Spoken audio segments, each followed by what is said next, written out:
Good morning, everybody. And welcome back to episode 7 of the Unpacking Podcast. I am your host, Jean Faymas. Thank you all for being here today. Today, our guest is the second half of the new duo of Vashine members. She entered into the world of streaming as a way to have company while being a video game completionist. As a visual novel and voice acting enthusiast, she's supported and passionate for the true original weeb arts. As an ASMR artist first before becoming a full-time streamer, this vivid lady knows how to make you feel comfortable.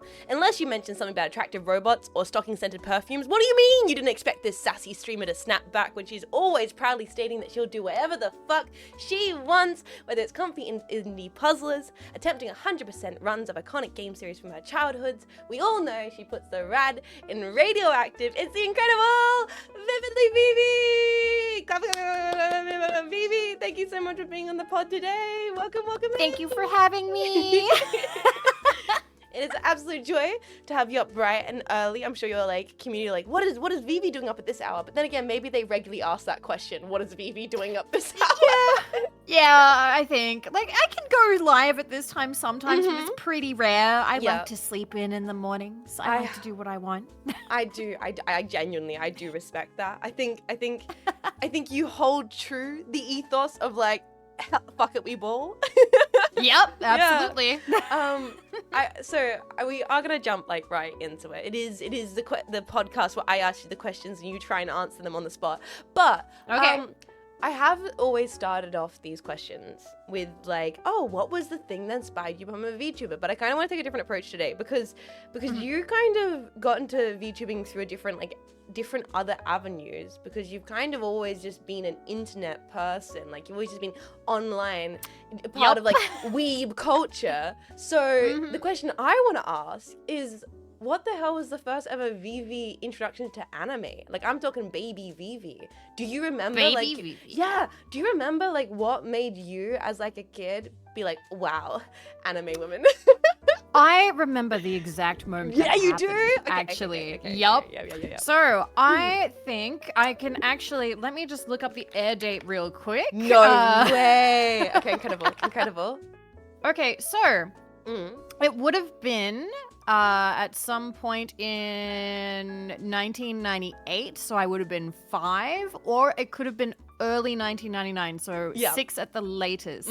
So basically what happened is in the TV living room, my mother went, Vivi, you should come in here. There's something you might like to watch. And little Vivi, totters in, and there on the TV is episode 2 of Pokemon, which is the episode where he's rushing Pikachu to the Pokemon Center and Team Rocket makes their first appearance.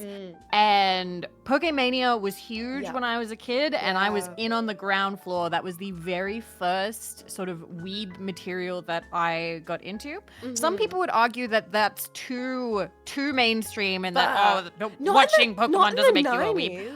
That it was huge in the 90s. It was huge. Yeah. Everybody got into it. Yeah. But that is definitely when I started. The way that it went further from that is I started getting into the other series that started popping up later. So I would say that while that got me started on my journey into getting into weeb stuff, I was fully cemented into it by a variety of things. My friends all got into Final Fantasy, which in turn got me into JRPGs. So that got me into... How about how old is that? Early primary school? Is that high school and everyone's getting into Final Fantasy? That's late primary school. Late primary school. People are getting into JRPGs. So it wasn't you didn't go to a school where it was necessarily gaming and stuff. It was kind of everyone was doing it, or was no.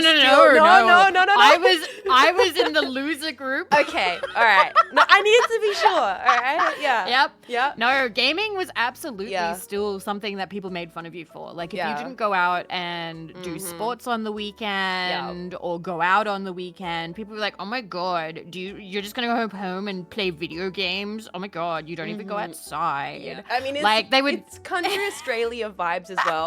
You need to either be doing sports or meth. No. So I was in Newcastle, so meth was the big one. It was, Not at that age, but no, for the city, yes. So everyone else is getting Final Fantasy, but what's the actual anime series that makes you go ooh? I think Yeah. I was doomed when I got into Inuyasha.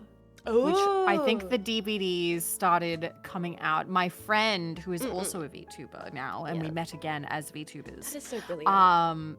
She bought the Inuyasha DVDs. I think we might have been 13 or 14. And that's definitely at the point where I was like, oh yeah, this is just happening. Like, but I was already at that point writing Yu-Gi-Oh fan fiction online and really into anime quizzes, and I also got really into an anime forum by the age of 12 where I lied about my age so I could take part in all the arguments. You were an anime forum user back in the day. You were like a true fanfic writer. That's incredible. So, like, by the age of 12, you're like on the forums, you're writing this. When did you get into not just like the, anime side of thing, but I guess like the voice acting ASMR side of thing? Because that's like a whole other bracket that even some like most abashed weebs will say that they don't know the first thing about. Okay, so I can point to the pinpoint of that as well. Please do. I believe it was either 2014 or 2015. So I have to go back a little bit. Yeah.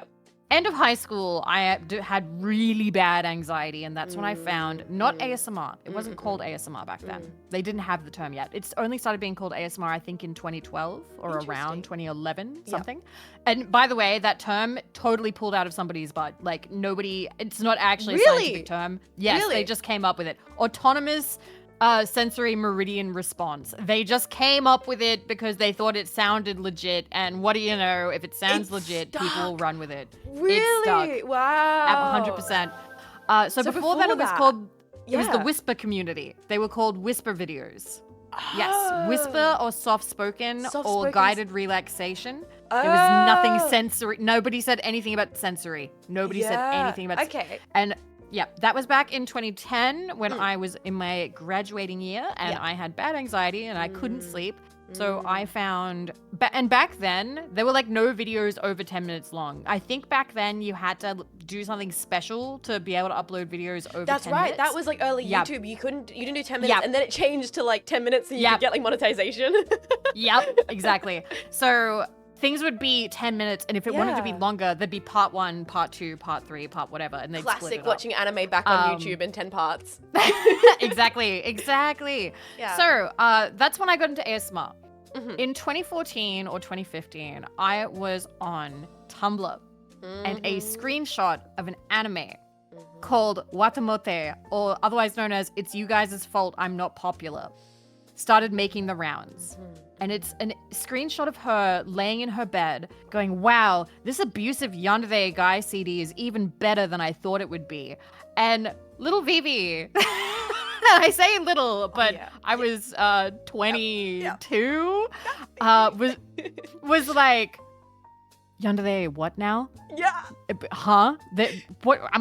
My immediate reaction was, no way that exists. Who would even want that? Me, I would want that. So I went looking, and I found live journal websites where people uploaded these CDs in bulk. Yeah. And I downloaded so many. I found the ones that had translations, and I read along to it. And basically I was like, oh my God, this is so good. Oh no, how do I make my entire life about this? So I listened to series such as Yandere Heaven, Aisa the Sugite, there was one called, I think, Boyfriend Pillow or Kave Pillow or something like that. Brilliant. And it was all, and not all of them were yandere, a lot of them were yandere. Yeah. But it was, hot Japanese voice actor men, talking about how much they loved you and being very like soft-spoken and whatnot. And I was like, I love this. This is fan-freaking-tastic. Until I ran out of content. Yeah. I hit the bottom. You started scraping at the bottom. I hit the bottom of the tub, and it was empty. And I'm like, what do I do now? So that's when I'm like, okay. Yeah. does YouTube have anything? Because I remembered that ASMR was a thing. So I was like, okay, what if I look up Yandere ASMR? And what do you know? There are people making Yandere ASMR. It's I think it might have been 2016 or 2017 at this point. Yes. I want to say 2017. So it's still like fully a niche. It's still a little culture, a little community. Yeah. At this point, there are a couple of people, familiar names. I did see Shadow's work way back in the day when she started. She was OG. The real fan. You're all fake fans. Vivi was the OG back in the day. I remember Yeah. the, oh my God. And I listened to as many ASMR Yandere things that I could find. And then I hit the bottom of the tub again. Yeah. At that point, I had joined some Discords. Yeah. And I had met a couple of people as well, being like, damn, it sucks that like there's so much. We didn't call it slop back then. Yeah. But we did say it's a shame because there were quite a few people who would churn out very sort of weak source Yandere content and probably formulaic, you know. Yeah. Very much like, ooh, you're in my basement. Ooh, I've killed your parents. Ooh, you're gonna be with me forever. And it was so empty, you know. There were some people who were doing fantastic stuff with it. Like I said, Shadow was great. Shadow would go really hardcore with it. Lemon Leaf as well was also incredibly creative and would do amazing things with it. And I was like, you know what?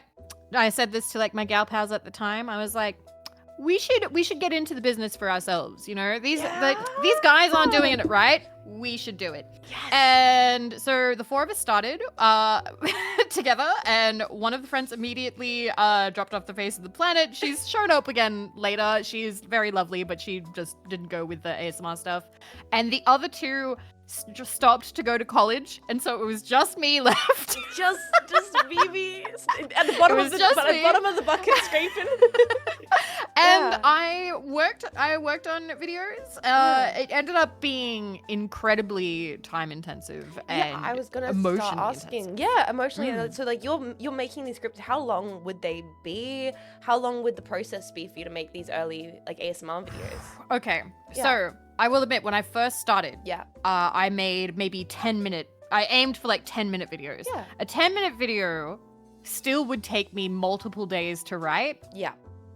Because there's a lot of writing, and then that doesn't flow right. You've got to go back and you've got to change the script. I've met people who can write a script in like a couple of hours, just bang it out. I cannot. It takes me a couple of days, and writing is a bit of a lonely process, so I'm not a huge fan of it. Yeah. And then do you take your early fanfic writing knowledge? Do you think it's carried over a little bit? It has. 100%. Yeah. 100%. I've always enjoyed dialogue. Dialogue is probably my favorite part of writing in any form. So I think that carried over pretty well to script writing as well. When you write, is it purely self-indulgent? You're like, this is what I would like to hear? Or Yes. is it a little bit... It is? Okay. Yes. You're doing it for you. You're doing it for the love of your game. So I can get into the shoes of somebody else. I've done it before with commissions. I was once commissioned to do a bully audio, which is not really my kind of thing. Yeah. So I did a lot of research, and I was like, okay, what are the appeals that I understand? Now, apparently, I got it entirely wrong. Now, Jets, if I said to you, I want a bully audio of a girl who's bullying me. Yeah. Immediately, what's the story that comes to mind for you? What kind of person? What sort of scenario comes to mind? Just throw it out. I'm a little dweeb, little bitch baby, and she's like really cool, and she's popular, and she's like, get me my milkshake forehead. You're so weak, but I'm cool, so I can do whatever I want with you. Kind of right? No? Yeah. Maybe? So you are more on the track that I am. I got a lot of responses for mine. So I wrote basically that. Okay. Except I was like, okay, well, when I was in school, bullies were abusive. So I have her. I have her being verbally abusive. She's mean. She's saying horrible things, but she's also like, oh, I can do whatever I want to you sort of thing. And the famous scene that I have, and I tell people about it, is I have a bit of a dedication to Foley work. Yes. I pour in it, the script called for pouring a can of Pepsi over the listener's head. Yeah. So I had to position the microphone on my lap and pour a can of Coke over my lap in order to get the correct sound of Coke hitting skin, hitting fabric, running down, because that you can't just pour it on a flat surface. It's not the same. Yeah. Yep. It has to be right. So I poured this can of Coke in my lap. I'm sorry, it wasn't Pepsi. I'm not that dedicated to Foley. She couldn't even fake it for the Pepsi. She had that real Coca-Cola, ice cold. Mm-hmm. And I put like a tea towel on my lap to like dampen the noise. Okay, I was gonna say, did you prepare at all? But it went right through. It went right through because it was a whole can of Pepsi. A tea towel's not gonna do it.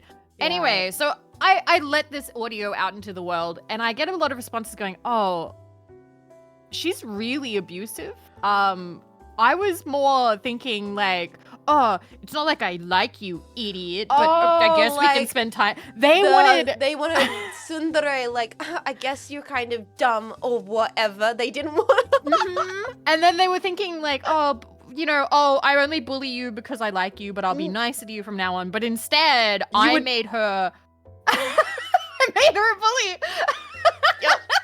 Yep. You had the what's it called? You got into character. You immersed yourself in the role. You went all out.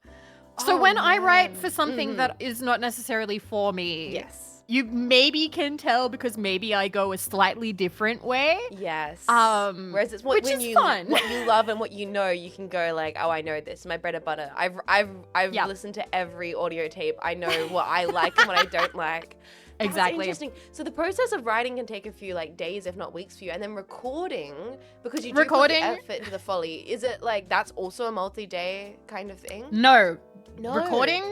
Recording would take 1 day. Yeah. But it had to be done in the middle of the night, and it had to be done between the hours of about 1 a.m. to about 3 to 4 a.m. because around then... your family then at this point? So... Go on. This doesn't count the first couple of audios I did. The first audio I did, I literally recorded in a bathroom because I set it in a bathroom. And because of such, the recording quality is terrible. But when I got into the swing of things, I found I located the right time of night to record. By the way, I'm pretty sure that my dad never heard me record ASMR. Thank God. Because my dad doesn't like ASMR. He thinks that it's bad. He thinks it's manipulative. Oh, wow. Okay, well, we'll ask more about that in a little bit. Sure, absolutely. That's interesting. Yeah. But when I moved out, and this was when I was living in Wagga Wagga, which I have told people, I found the right time to record because any other time of day, there would be a lot of car noises. And you better believe that if somebody hears a car noise in the back of an ASMR audio, there will be a million comments being like, "Oh, nice car rev. Oh, vroom vroom." Like, they try and be funny, but it does get on your nerves a little bit. Like, oh, fuck, they hate it. So I would learn to record middle of the night, which again, very lonely, fucks up your sleep schedule. Yeah. And the other problem with the recording is you have to be very particular about what you eat or drink beforehand. No dairy, you can't eat anything too heavy. That's right. I found that even water can be really bad because it makes you gurgle. And then you have to do multiple takes. So something that's like a 10 to 15 minute audio, God forbid you're going 20 to 30, becomes a 4-hour or a 5-hour session to get 20 minutes of usable audio. That's so true. And you're doing that in the middle of the night hoping that you've got the timing right. That's interesting. And so so that took only a day, and then it was all the editing and everything else that went into it afterwards. And but like I don't actually know how many, give or take, ASMR audios do you think that you've done over the first years of you getting into it? I mean, I can look at it basically.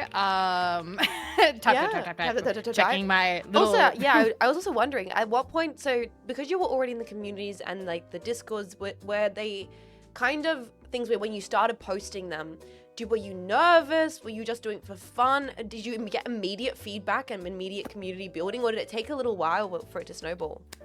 So it took a little bit to snowball. Yeah. I remember celebrating when I got 30 subscribers. I was so excited. I was like, oh my God. Like the first comment, getting the first comment was like, oh my God, that's a real person who has watched my video. Oh my gosh. Were you sharing it in the Discord or just doing it independently? Yes. Just you were. Okay, yeah. I was. So back in the day in the ASMR Discords, people would have... I feel like Discord culture has changed a little bit now, and people do frown on this. Even I've had trouble when I had a self-promo channel. There would be people who would use it too much. But back in 2019, ASMR artists would have a self-promo or a share channel, and that is where you would post it. And then sometimes people would go, oh, I'll check it out. You know, oh, Vivi, who's in the Discord, has made a video. I'll go see it. And it snowballed from there. Yeah. Yeah. And so you snowballed from there, but then when did you find you started like getting a little bit of like people are looking forward to the VV audios? Like how many had you been working at it before that started kind of being like, oh, I got a little couple people, regulars who watch what I'm making? Regulars. Or like a couple people who'd stop by, Okay, so by the third video that I made, I had 100 subscribers, so that was huge. That's awesome. Okay. Yeah. That was huge. At the end of the video, it's called "Can I Sit Here? The girl in my train is a shy Megane." Basically, at the very end, I would do like a little thank you, and that one has me being like, "Thank you so much for 100 subscribers. Oh my God, this is huge. Thank you so much." So by then, I had already been like, "Oh, well, I've made it. Let's go. I have 100 subscribers." Yes. I think after that, I was still doing quite random stuff, but it really sort of took off when I made the video Taking a Nap with Your Slacker Maid, which is the first video I made that really sort of took off. And I recorded that in an Airbnb because that was between houses at the time. Really? Okay. Yes. Yeah, okay. It's funny listening back because I can hear the sheets and I'm like, oh, I remember that bed. That bed was so nice. The quality Airbnb bed experience. It was a quality one. It was a quality one. Yeah. And that one took off. And that was when I was like, oh, this is actually doing kind of well. Yeah. But the thing is, when I look at my videos, I can see which ones that I made because I was like, okay, I want to try my hand at this and people would like to see this. But then it's funny because there's so many videos in between them which are entirely just little love letters to my friends that I had made at the time. Really? Like things that you knew that they liked and they wanted to see out there in the the ASMR world. That's so wholesome. Do you find you are quite inspired by I guess like not people pleasing isn't the word, but like satisfying other people's interests? Is that a thing that's very enjoyable for you? Yeah, I like doing things that I know will make other people happy. Yeah. But conversely, it also has to make me happy. Okay. Yes. Like I'm not what's the word? Like I have never been like a self-sacrificing sort of person. Yeah. But if it can make multiple people happy and myself, then I will happily do it. You're like, I'm going for it. This is scratching an itch. Yes, Interesting. absolutely. So you were doing this ones inside that, trying new things, doing things for friends, and then at some point, I guess VTubing comes on the scene. What's your like earliest? But like at some point that comes into this entire world. What is your earliest kind of like? Someone linked a thing and like that's what a VTuber is? Do you remember your earliest little like glimpse of it? The first person to talk to me about VTubers was actually a mutual friend of ours, Director Nemo. Oh, yes. Yes. And he was like, hey, Vivi, we were just hanging out in the D&D group voice chat. And he was like, hey, Vivi, check this out. And he showed me a HoloLive thing. And I don't know what was up with me that day, but I was a little sourpuss. And I'm like, meh. I don't like it. Meanwhile, you've been out here with an anime avatar on your ASMR, like, ever listen to an anime woman talk? So, no, my thought was, I was like, I'm not really into streaming. I just like making videos. And I was like, I don't, it's not really, like, you know, I don't know about this. Yeah. And what was funny is at the time, friends were getting into streaming. Not necessarily VTubing, but streaming. Just trying it. Okay, cool. Yeah. So my friend Barkeen was streaming, my friend Aito was streaming, and nobody had any model or little PNG or anything. They were just going live and doing whatever. And it seemed pretty fun. And I was like, damn it, maybe streaming is kind of fun. So I tried it privately, and these were very private, like, I would ping the Discord. Like, oh, you'd ping and then, like, hang out. Yeah, I'd have a private, unlisted YouTube stream, and people could click in. Yeah. And I think I had, for my first stream, either 15 to 30 viewers, and that was entirely private on YouTube, and I played, like, a little RPG maker, like, horror game. And at that time, while people were getting into streaming, other ASMR artists were also taking notice of VTubing and streaming and whatnot. And the first ASMR artist that I took notice who really fell in love with it and managed to present it in a way that Nemo couldn't was Lemonleaf. So Lily really loved like just Hololive and the idol VTubers. Culture. Yeah, loved it so much and loved the cute designs and made herself she commissioned a Vroid model, and it was really cute. And when she went live with it, I was like, okay, I'm seeing the appeal now. This actually is pretty cute. This is pretty, I like it. At which point I was like, okay, well, I don't see myself being a streamer, but it would be kind of cute to maybe have one of these models for when I stream on special occasions, like maybe twice a year. Did you see it more of as Christmas. like a fancy out, like buying a fancy dress for a special occasion? Yes. You're like, I have the maybe surplus funds from doing this thing on the side. I'll put it into this for fun. I had money from my Patreon that I had saved up. Yep. And I was like, you know what? I would like a model. And at that point, I had finally ducked in and seen a little bit more of Hololive. There is a famous video that I watched, which is called Hololive, I think members dance like Hosho Marin. And it's them in 3D.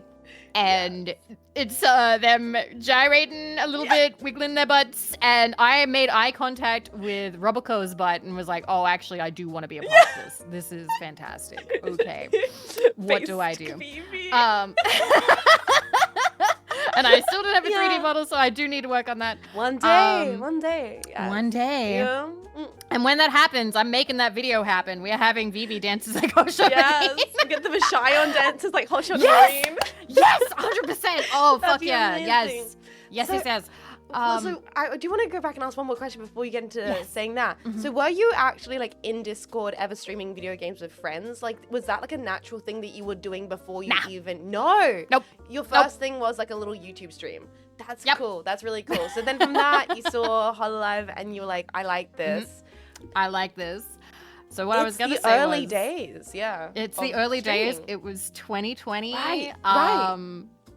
And I saw Okayu, and I'm like, I really like this. And so I looked up live 2D models commissions, and I found Iron Vertex, and I sent them an email being like, hi, I'm interested. At which point I was like, oh, I want your tier 4 package. I have the money. And Iron Vertex was like, oh, I'm sorry. We don't offer tier 4 to new customers, only returning customers, because there's quite a lot of involvement, and we like to make sure that we can handle the back and forth and everything. They understand everything. And I was like, oh, I can't have tier 4? Okay, never mind. No, that's it. I want the best. I was like, I'm out. I want my birthday dress. The utmost. Yes, perfect for my special occasions. I need the 20-layer cake. What do you mean you're only offering me the 15-layer cake? I cannot possibly survive the winter without the extra 5 layers. Oh, really? And they emailed back going, are you sure? And I went, okay, you twisted my arm. Now, that is a businesswoman. That's a businesswoman right there. She's like, well, you guys don't want to work me, fine.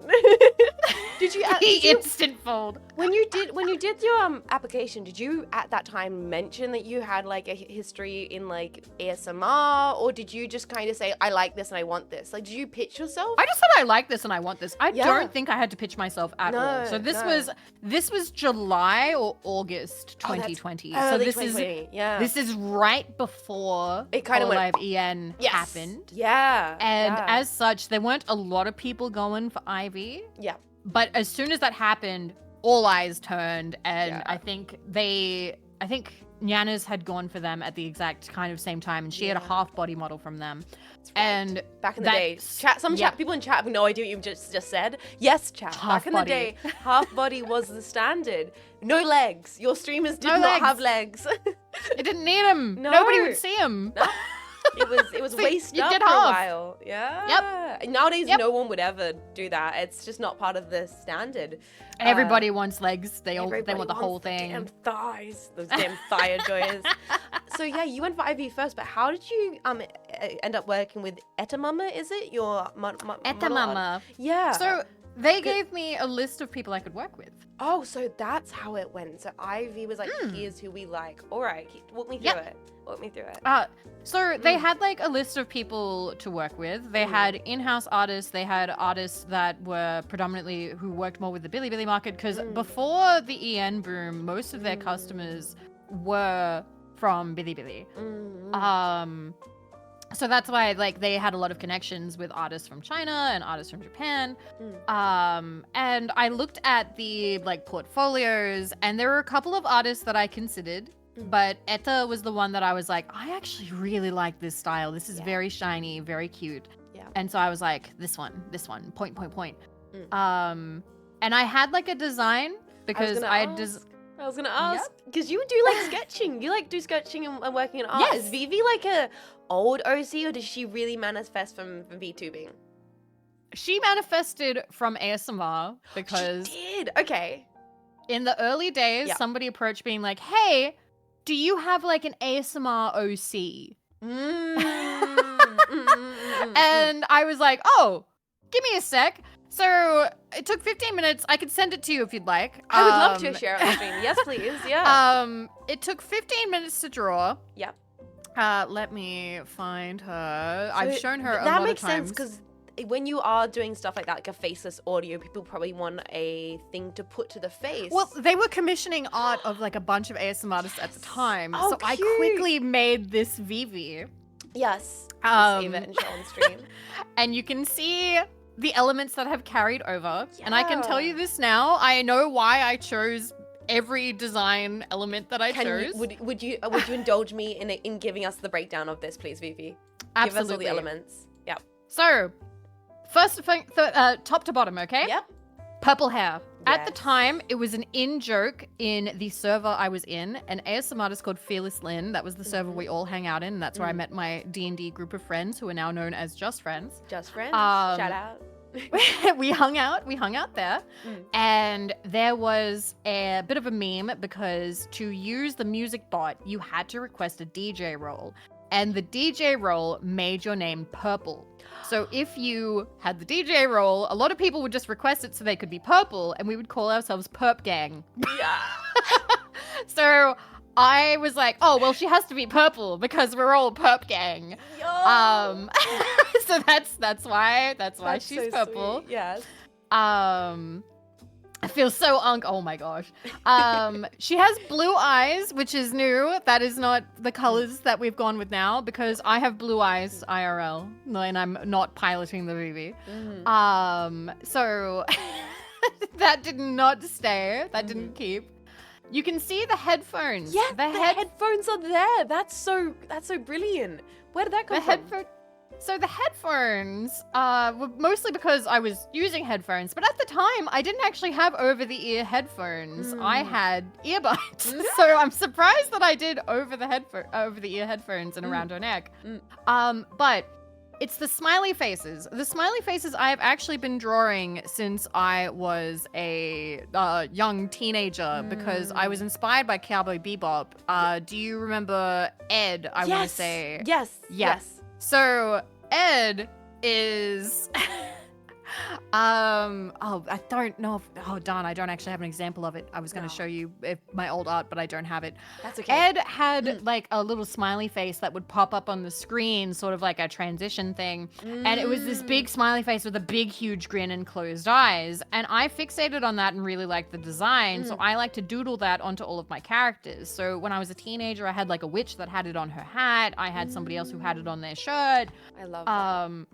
When I drew Vivi, I was like, well, I've got to have the smiley face. So I'll put the smiley face on the headphones. Yeah. And That's why they're there. Oh, it's brilliant. Later, they would go around her head, and I would put them over her ears, which was also a way for me to not have to draw her ears. Because who wants to draw ears? Because I didn't want to draw ears. I didn't. Nah. You'd have to work out like the whole head shape and everything. What do those folds mean? They never make sense. God, I don't want to learn that. Yeah. I actually have, here's the thumbnail for the first gimme. VV live stream on YouTube, and you can see it Oh, over. She's got. So you had commissioned this art, or did you do this one No, yourself? no, I drew this. This is me. Brilliant, Vivi. Let me save this here and show this on stream. I love that we've got you've got show and tell happening here. It's great. So then the nuke the whales, and I'm assuming that's where the nuclear stuff evolved from. Yes. What's the joke with this here? Nuke the Whales is a Simpsons reference. Why am I not surprised?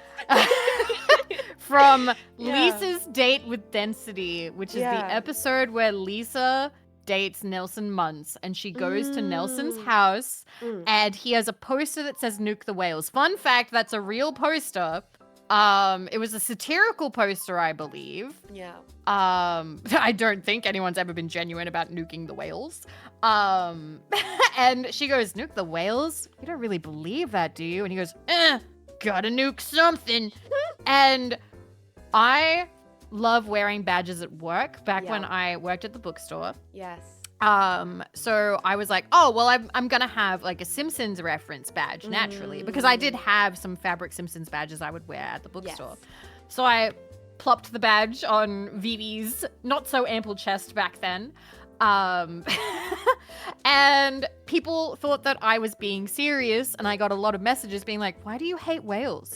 Why do you want to kill whales? What's wrong with you? What? Why? Why do you actually want to kill whales? Like they were very concerned that I actually hated whales. So I had to change the badge every time I drew Vivi to say nuke something else, so they knew it was a running gag. Nice. And that's eventually what evolved into the nuclear theming. Yeah. Then you became the nuclear girl. Yeah. Yeah. I can explain more of the outfit if you would like. For I it. can go faster if you'd like. No. Please take your time. So there's also a cat badge there that you might notice. There's a purple cat badge. Yeah. That is actually in reference to the original group of 4 that I was in. We called ourselves, I think... So you can see it's... And I used to put that... If you look at my early videos, I used to hide a cat badge somewhere in the design of all the girls, somewhere for people to find. Love that. And people would be like, oh, I found it. And the reason why is because we made a fake band that we called Necopocalypse. Oh, I love that. And that's great. It ended up never really going anywhere, so it was just like a little nod to be like, hi friends, like I remember, I love you, mwah. So I'd put the little kitty badge wherever I could find it, or wherever I could sneak it in. And that was also on the Vivi design. And later, you can see, let me see. I would add badges to Vivi to be like, oh, like badges that were like special. And there ended up being a badge. There was a lemon badge, which was for Lily, and there was also Nemo's flower badge as well, because they were like my best friends at the time. So I was like, I'll add little badges for my friendos. But when it came time to commission the IV model, I was like, well, I can't keep adding badges, and I don't know where to put all these, so I might just do one. That was the nuke badge. That was the little nuclear badge. So yeah, when you gave your designs to Edamama, it was just an iteration on this original concept with a few different things. Yep, I've got the files right here. Give it, you did it.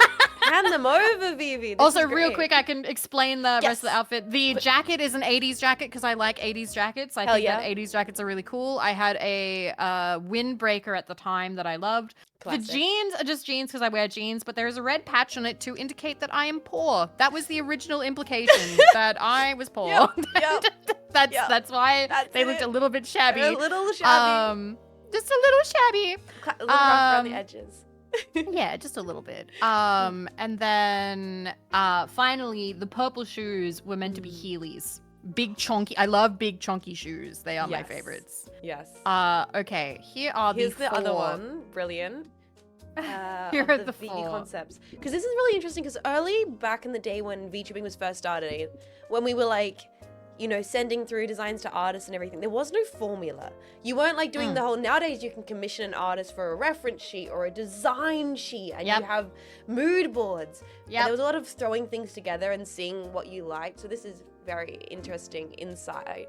How much do you feel like the character of Vivi like kind of has evolved? Is it even more you nowadays, or do you keep wanting to I am kind so attached to her. Yeah. I love her to She is, pieces. boys. I actually have made a promise to my community. I made it in 2023 that I will never graduate. Yeah. Never. So I love Vivi. I think she will always be Vivi in like a continuous sort of way. Maybe we'll have fun with different outfits. Maybe even there's certain variants I would like to play around with, like monster variants or blonde variants. What do you think is the most like in the Vivi design? What can you pinpoint to being like the most truly you? And then what part is more of like a expression of an idealized thing of yourself? Like what like that's me, and then that's like the me I want to be. I know exactly what it is. Tell me. Yeah. The big smiley, happy, whatever. Yeah. It's funny because it started out idealized. Now it's real. I'm a lot more smiley, happy-going, and my family has even commented being like, you laugh so much more now. You smile so much wider now. And that's just kind of become me, and I'm really happy about it. The idealized version that will never be realized is Vivi is 6 feet tall. Yep. That's a good point. Good point. Yep. She's a big old tall lady. Okay, this is so interesting. You're sending through the design to Edamama. You get your model. Yep. You've been doing some casual streaming here and there, of like on your own playing video games. What's the first ever VV stream with the model? Did you do a VTuber debut stream, or did you just go live? I did not. You just went live? Do you remember your first VV stream? Like I was the model? The first one with the model. Yeah. Was oh god, I can actually find this because I wrote model test. Let me real quick double check that because I know it's one of 2 games. Yep, I knew it was right. Yeah. So I got the files on the 23rd of February, or maybe the 22nd, and I went live. And I played Kill It With Fire because I was so excited to play a game where people could see my facial expressions because Kill It With Fire is about spiders, like spiders jumping out. Yeah. Funnily enough, it was actually like, it didn't do great as a stream, I think because people didn't really like the game too much. But it was my first time with the model and just going live with it and people going, oh my god, like, okay, hi. Yeah. and you just decided, you just went wing it. You were like, I'm doing it today and then I'm doing it with the model. Yep. I kept calling it a test. I kept being like, oh, well, we'll have a debut. But I ended up just kind of not debuting and just kept going because the idea of sitting and waiting for assets to come in before I could use it was agony. I hated the idea of waiting. So I just kept going live, and I'm really glad that I did because who knows how long it might have taken. Yeah, exactly. That just like going for it mentality is so good. It's like, because you did just throw yourself into it and you just started streaming with the VV model and accumulated assets as you went. At what point do you feel like there was like did you have any point where there was a little bit of a shift of you being like, I'm just fucking around, to taking it more seriously? Or do you think that kind of chill mentality is like consistent for you? I have had ups and downs of it. Yeah. It is more recently that I've decided, right, I want to work hard, and that's mostly since this year happened because, of course, as everybody knows, I got divorced in January. So now I, gotta support myself, gotta pay for rent, gotta get work. Before then, I did have like ups and downs of like looking for work, like looking for sponsor stuff, and considering. Now the thing is, I considered applying for things, as many people did, but I never got I never got past the forms. Yeah, I was like, did you never even get past the form application? Because of course there's that. Because I couldn't fill it out. You were like, nope, I can't do this. What catched you? It was always the idea of doing the video audition. The video audition is always what made me go, oh, Vivi, you made videos of voice acting for your early career. What caught you up? Yeah, but something about it, I was like, I don't know how I'm gonna go about that. Like, what do I say? And it's funny because I have actually seen successful video applications of people who've gotten into corporations, and they are surprisingly just hit the button, talk for 2 minutes, press the button again, done. Yeah. And I'm like, oh, okay, so it actually is kind of that easy. But I never did, just because I'd look at it and I'd psych myself out. And ultimately, I think I have made the correct decisions for what I was capable of at the time, and what would make me happy in the long run. But yeah, say, like for you and your like process of streaming with how you go about it, do you find that like the super comfortable flexibility of streaming has allowed you to navigate what has been a really full-on like year for you? Absolutely. Yeah. Absolutely. Being able to be so flexible and free with it has helped a lot, and I am kind of glad. Sometimes I do wish that I had more of a schedule-inclined sort of method to my week, but sometimes it works out because, you know, sometimes you don't know what you want to do, what you're going to play, what you feel like doing that day. Because I know that I do have a schedule and I'd love to use it more because it's beautiful. Yes. But whenever I say, oh, we'll play this game at this time, that time rolls around. I'm like, I don't want to play that game. I want to play this other game that I saw yesterday. Damn it! Out of Steam sale. What the heck? Steam sale. So that makes a lot of sense. So that kind of fun play about it. So in that regards, always kind of playing it by ear for the last few years, and then this year taking it a little more seriously. Do you think when you first started off streaming, because you were just winging it, having fun, do you look back on those early streams and see where you've evolved? Can you pinpoint the like early VV struggles and the things you're like, okay, yeah, I definitely have gotten better at that. I'm proud of myself that that's the thing I'm improved on, or those things like that.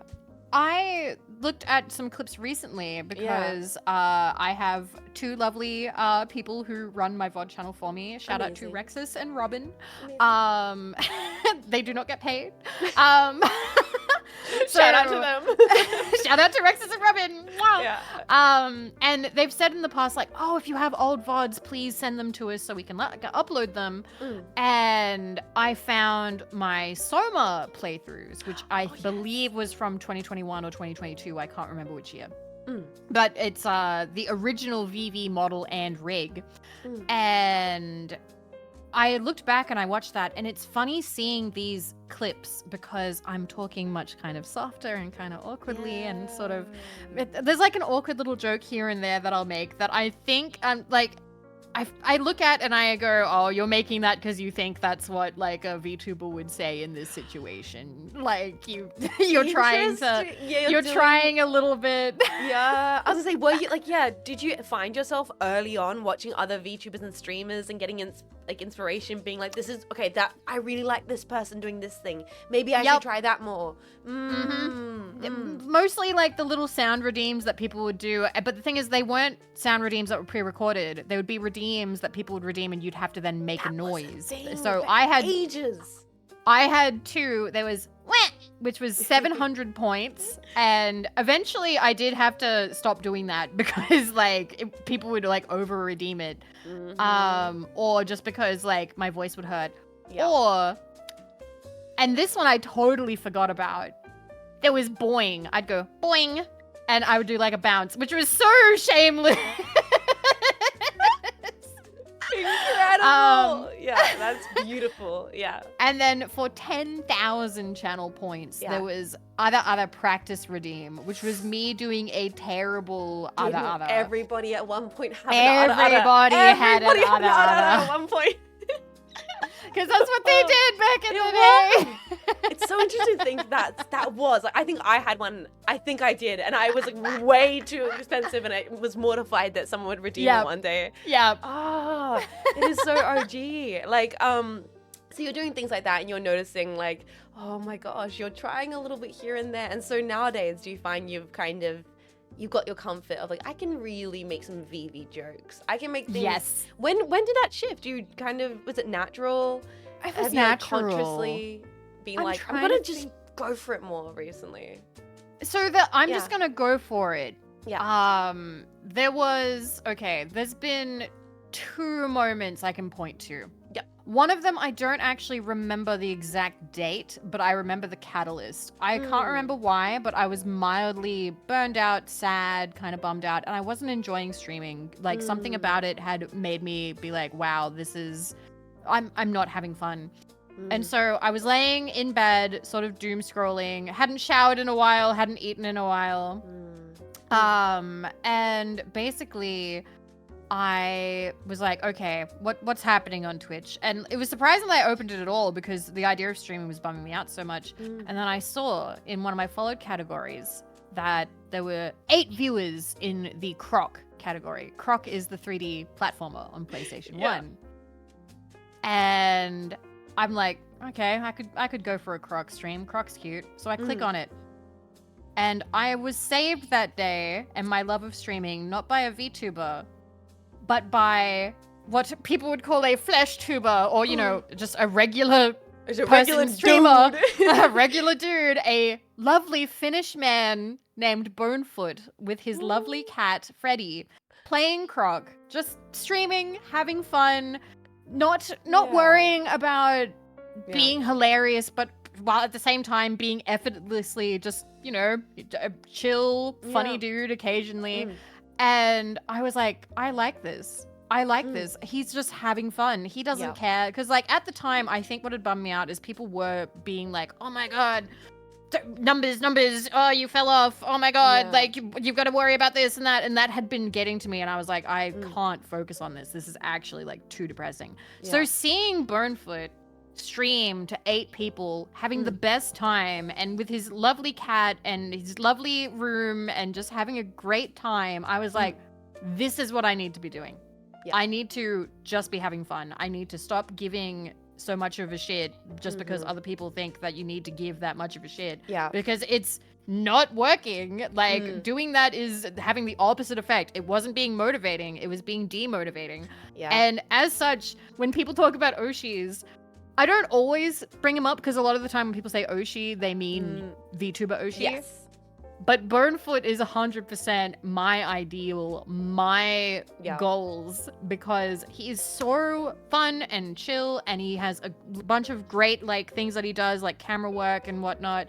And he also plays his games, he ranks them when he's done, he tries to 100% them, and I loved that. It was fantastic. I think that's really healthy to look outside of the world of VTubing, because what's your take on this kind of thing of maybe there is this expectation we have, because it originates in like an idol culture with very high expectations sometimes of maybe a kind of level of performance or quality that you have to reach. Does that ever do you think that ever gets a bit overwhelming, specifically if you are absolutely indie can. And you're working in your own level?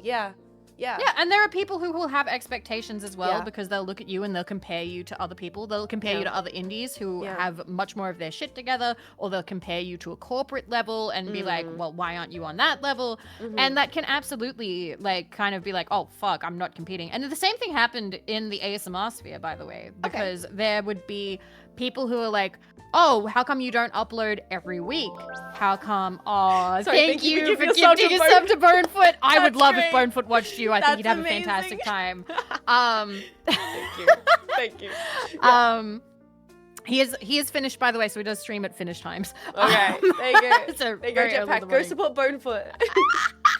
But yeah, the same thing happened with ASMR, where people would be like, how come you don't have the fanciest new mic? How come you don't have this new fancy thing? How come you don't do it like this other person does it? And that also got soul crushing, which is ultimately, I was compared too much to people who would upload weekly, and I couldn't keep up with it, which is why I eventually burned out on making monthly ASMR videos, and I'm still struggling to get back into it, and it's been years because I'm like, okay, because I have a very high standard for what I want to release now. Every day I'm hoping though. Because I was gonna say, this is maybe jumping ahead, but talking about burnout. So you have openly very experienced this and pushed through, and that like story with Bonefoot is so brilliant as like a motivator for what got you through it. Could you like even delve even more into that? Like, what are the other VV things for when you are stressed out and when the line between, you know, work and kind of passion blurs and it becomes too much? Like, what are your go-to nowadays? And have you like, what are your things have you developed, like, you know? So I was going to bring this up, and you've asked the perfect question. Let's go. Because it just means that I just get to continue what I was saying. Hell yeah. We call it the Skyrim arc. Yeah. The Skyrim arc was, I believe, 2024, early 2024, because a lovely friend had graduated, and while very happy for her, it did bring back the feeling of life is changing and things will never be the same, and the tumultuous tide of time, and I got depressed. I got full on depressed, and I was like, oh my God, like I can't handle life. I can't handle time. Oh my God. And so I sat and I thought, I'm like, what do I want to do? And I went, well, I don't want to like do what we're doing. I don't want to stream what we're currently doing. Yeah. And I was thinking, well, what do I want to do with my time? I'm like, well, I want to play Skyrim, because Skyrim was my go-to. My go-to game for when I was feeling bummed out. I would just boot it up, start a new playthrough, and play all of it. Go everywhere, do every side quest, collect everything, level up as much as possible, just full Skyrim. Yeah. And in saying that, I went, well, if I'm playing it, I wouldn't mind streaming it, but maybe if I just tell them that I'm feeling like shit and I'm not going to be funny, and that they can hang out if they want, but that I'm not going to try at all. Like, it's not going to be me going, hey guys, let's have fun today. It's just like, hey, what's up? Yep. Yeah, we're playing. Yep. And that was it. Jets, those streams were actually the best streams that I've ever had in my entire streaming career. Yeah. I had the best numbers I'd ever had. People were crazy supportive. People love Skyrim, and people do not care if you do not outwardly give any energy. Like, they just want to hang out. I love Skyrim. They love Skyrim. I'm depressed. Everyone's having a great time. What's going on? Let's go. It was great. It was fantastic. So it actually did manage to also allow me to go, hey guys, if I'm not feeling up to stuff, I will just straight up tell you I'm not feeling up to stuff. Yeah. For me, the idea of a hiatus where I go away and I don't stream and I don't talk doesn't really appeal to me. My ideal is to go, hey guys, Vivi is on the off switch. That doesn't mean you're not going to see me. It just means that I'm going to go live with whatever I want, which is not very different from what I usually do anyway. It's just a lower energy sort of thing. And I turn off all the redeems, and sometimes I'll be like, I might not even read chat if I don't want to. But the thing is, bunkmates are pretty fucking funny, so they get my attention, and I do end up talking with them. You can't help it, chat. You guys are just doing too many +1s. They're too funny. They're too funny. What the hell? So that is what I would do. Yeah. And it genuinely did pull me out of feeling depressed. And now whenever I have had like a really tired moment, and even when going through multiple moves and the divorce and everything, I was still able to stream because streaming makes me happy. Streaming brings me joy. Yeah. So I feel very lucky about that, because I've met a lot of people who are like, what do you do when you just really don't want to stream? And I'm like, well, the thing is, I like streaming. I always kind of want to stream.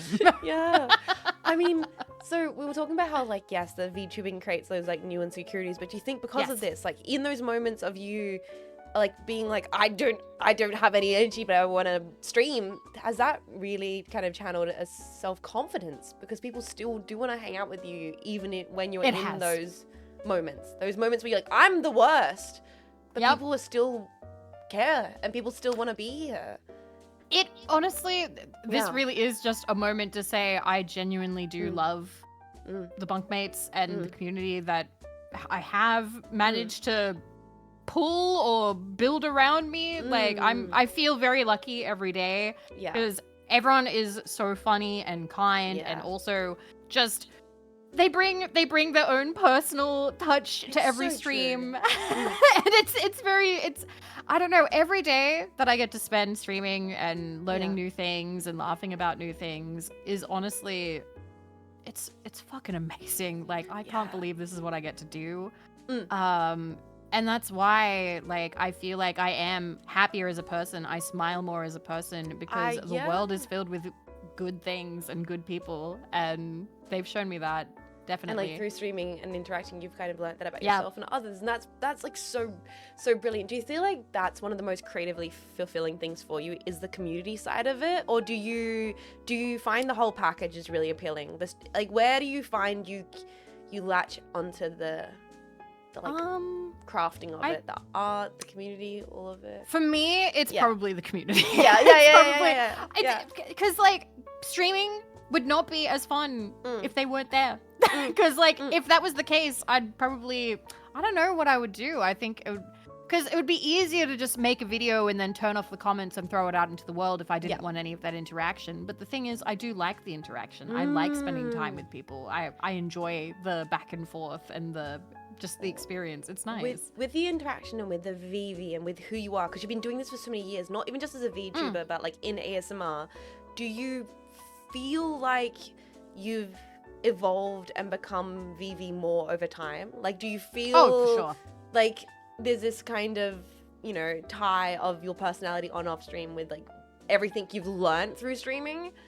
Yeah, definitely. But mostly it is just confidence. I'm able to talk more. I mean, you saw me when we went out. I managed to actually walk around and talk to people. I was a little bit stunned. I was like, wow, I actually can go talk to a stranger and be like, hey, what do you like about video games? Like, I can't stress this enough. When I was in primary school, like I said, I was part of the quote-unquote loser group because we were like the nerds who played games. And then in high school, I went on to also be fairly antisocial. I was quite quiet and I would spend most of my time just staring at people, which some people found off-putting. But like, I've changed a lot since then because of streaming and because of VTubing. I have been able to actually become way more communicative as well. I feel like I'm also clearer about like how I feel and wants and boundaries and all those wonderful words. Ooh, but like, talking about boundaries, do you ever, because you are like so ingrained in like your growth with VV, do you ever find there's a little bit of like the people project an idea of what they expect on VV onto you? All right, so I have the whole explanation for this. So one of the reasons why, when I started doing ASMR, why I created VV, I was very upfront about this. There is a Q&A on my ASMR channel. It's about 5 years old at this point, maybe 6, where I explain that I created VV because I know for a fact that ASMR, for some people, not everybody, for some people is a very intimate thing. So hearing somebody whisper in your voice, whisper in your ear and be soft-spoken can feel very intimate, for some people sexual, but because of that, they can develop feelings. And I am of the opinion I don't really want to blame them for it because you can't. It is sort of something that can happen. I'm like, okay, well, if I'm doing this, I want to be upfront that, because I was always very upfront about being in a relationship. And that's why I was also very upfront about when it ended. So I was like, okay, just so you know, I cannot reciprocate because I'm in a relationship. But here is an anime girl. This is who I will play. This is who you can direct the feelings at. And just so you know, that's totally fine. It's okay. You can love her as much as you want. You can commission all the art you want. And this was back in the ASMR days. This is before VTubing. And I'm like, you can have all the feelings you want, and hopefully that can be like a little bit of a barrier, and you can therefore safely explore those feelings, and you can project them onto the anime puppet without, you know, it getting messy or anything like that. That's good. And that ultimately I was glad to have done that, and I haven't had any real I think I've had one example where somebody tried to get like a little bit close, and the boundaries had to be. This was way back in the Healthy Patreon boundaries days. need to be put in the sand. Yeah. Yeah. So that was way back in the Patreon days where I had to be like, listen, that's not gonna happen. I'm sorry. I've always tried to be very like clear about that. I have had examples as well, but I don't think that these would necessarily like tailored to me. Way back when I first started doing ASMR, I had to close my DMs quite early because people would would come into the the DM and go, "Can you talk me to sleep?" And you're like, that was not for free. not even for money. No. That's way too. God, I couldn't actually imagine. And I was like, no. I was like, listen, I've made videos so you can listen to those and go to sleep. Like, if you want the good content, it's been made for you. Anything I do live is not going to be good for that. Yes. That's interesting. I just think because you have always presented it very honestly about the divide, I guess that's allowed you the ability to be like, hey, people do project stuff, but I'm okay with that because I've kind of am very aware that this is how it kind of works. I think that's the thing a lot of VTubers do feel about it. Oh my God, she's styling. Sorry, now. Somebody in chat mentioned that I'm not wearing my goggles. I can wear my goggles if I want to. Didn't you not? You used to not be able to do that, and that was an update with a lot. That's great. That you finally got it all working, looking sick. So the original point was, it's a Simpsons reference. The goggles do nothing. They do nothing. The goggles do nothing. But nowadays she can style. Nowadays she can style with the cool sunnies. I know as I was thinking, because I think a lot of VTubers actually are aware of that and very conscious of getting into VTubing, of being able to have this kind of healthy, brilliant divide of, hey, you want to make art of the lady, go for it, have fun with it. But I think a lot of people don't understand that when they think about VTubers, that we are in on the joke. We understand that. What other things do you think outsiders of VTubing and VTubing culture kind of get it confused? And likewise, ASMR. Like, do you get infuriated? You're like, God, if I could grab you by the shoulders and tell you ASMR is not that, you would. Or, for ASMR, it's the easy one, which is people who say all ASMR is sexual. It's not. Like, come on. Some ASMR is literally just trigger sound. So if you're getting your jollies to hearing toothbrush over a coarse towel, I don't know what to tell you, buddy. Like, there's something up there. But it is for some people. Like, you can't make blanket statements about when people do, that does always sort of piss me off a bit, because like my father would always say all generalizations are bad, including, and yet he doesn't like ASMR. No, he does not. He does not. How overall though, nowadays, do you feel like your family are more and more and more, or have you always been, is there any parts of your family becoming more and more accepting of streaming as you've like, now even in this year, now that you've moved and got some more like independent support and spaces like that? So I don't talk to my dad about it, to be honest, because I feel like he doesn't super understand it. His idea of streaming are political commentators, because that's the only people that he watches on YouTube. And I don't get into that. No. My dad also believes, just so to cover this quickly, my dad doesn't like ASMR because he believes that letting somebody whisper to you while you are in a vulnerable state, such as falling asleep or sleeping, that they are going to implant ideas in your mind and mind control you. So my dad thinks that ASMR is manipulative and that they are going to make you donate money and I mean, they're not right. Then donate right now and use code VV for gamer subs right now. Dad's aware. No, my dad is fully in the hypnotism is gonna ruin your life. My Milko, thank you for gifting 5 subs. Not my channel and Vivi's channel and thank you for supporting. You're being influenced. Careful. Anyway, so what happens with the other side of my family, which is my mother and my sister, is they understand more about what streaming is and a little bit more about what ASMR is.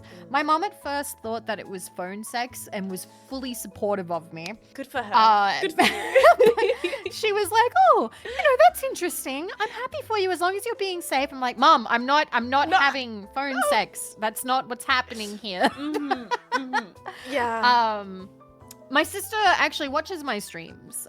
She puts my streams on sometimes for the nephews, so that makes me happy. That is so cool. So they're very supportive. They're very kind, and I appreciate it a lot. It's good. It's interesting because I think the first thing you encounter with people who don't really get streaming is family. It's family first, and then you realize a lot of people feel this way. They're not really sure and they don't really get it fully. Sorry, I'm trying to think back to the questions. Oh yeah, I was asking. What's the expectations of ASMR? Then what are the expectations of VTubing that you're like, God damn it, how are people still not getting this? I'm not particularly.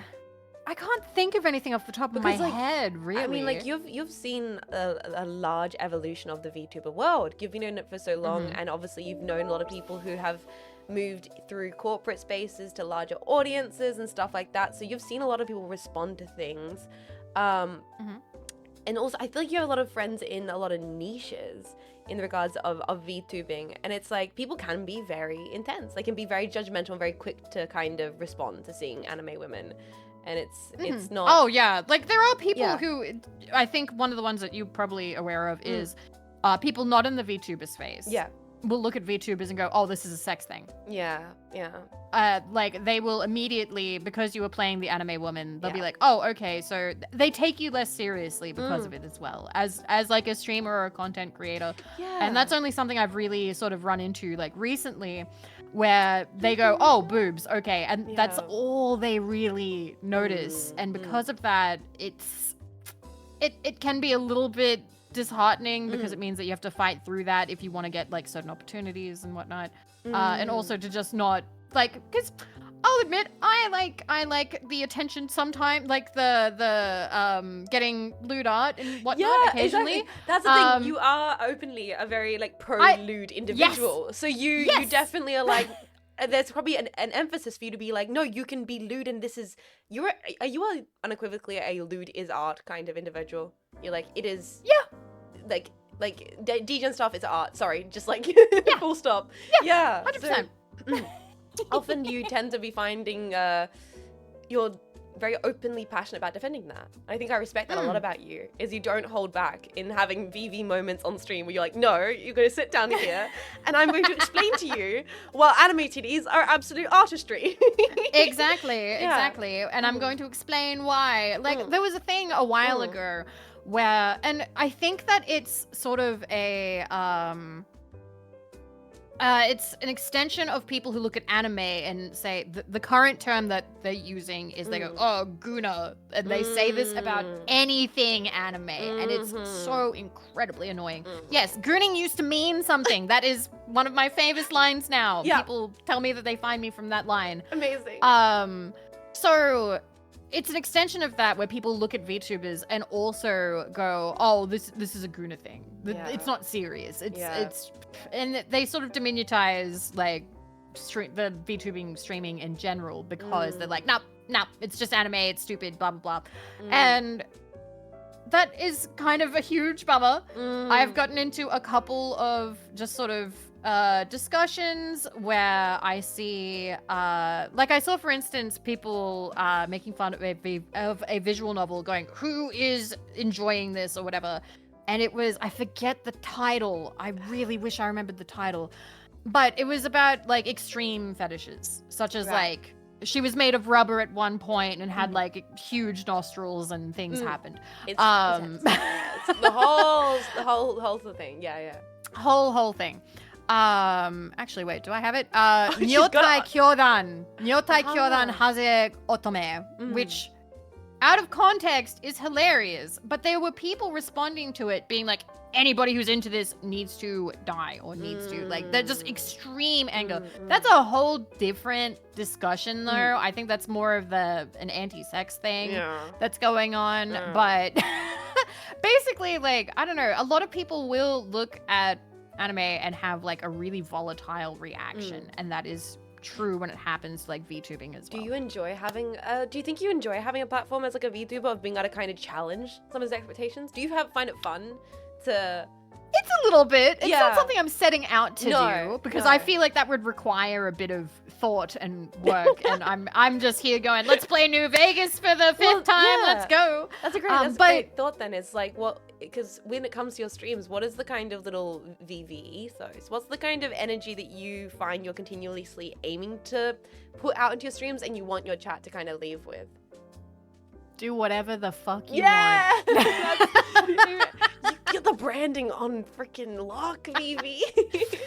That came about because of all the moments where like the burnout stuff happened, and I believe it really got cemented in around the Bonefoot time, when I was like, I need to stop worrying and just do whatever I want, and somehow it turned into that, and that is now the phrasing.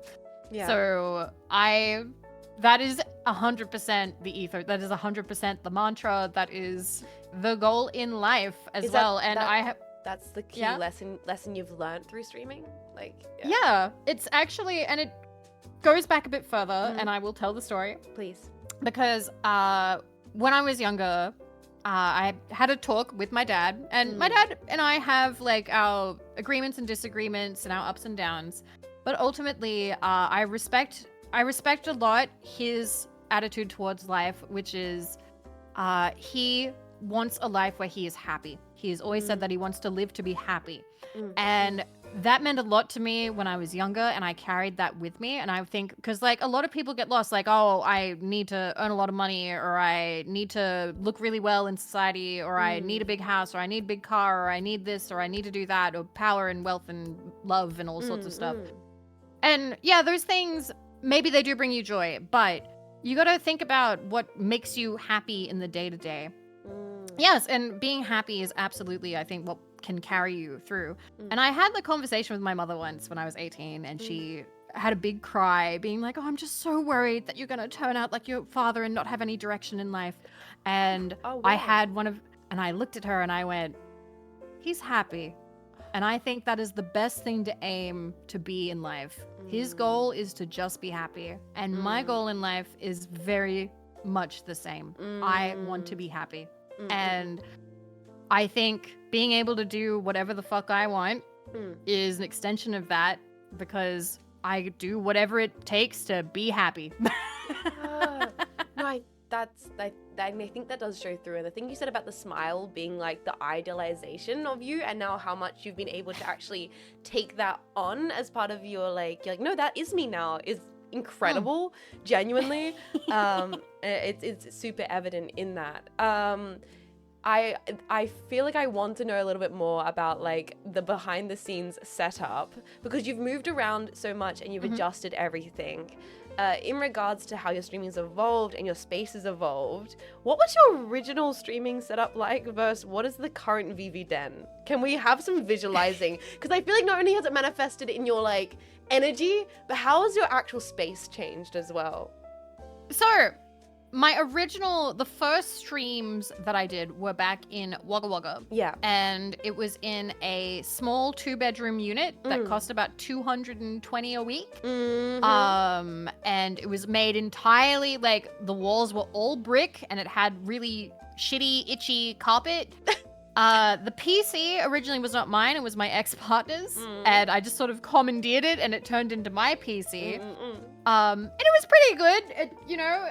Is it the same one I'm using now? It's the same one I'm using now. It's chugged all the way down here. God damn.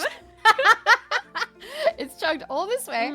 Now, that was an upgrade from my ASMR setup, which was a laptop on the floor with a pillow to sit on. And a blanket that I would put over my head to dampen noise. You did the blanket method. Oh, brilliant. Yep. Eventually, I upgraded to recording under a desk with a blanket draped over the desk. But gourmet. now I fancy. have a mic shield now that I can Yeah. prop up, but most of the time I don't use it. Yeah. Most of the time I just cup it with my ears. I just cup the microphone.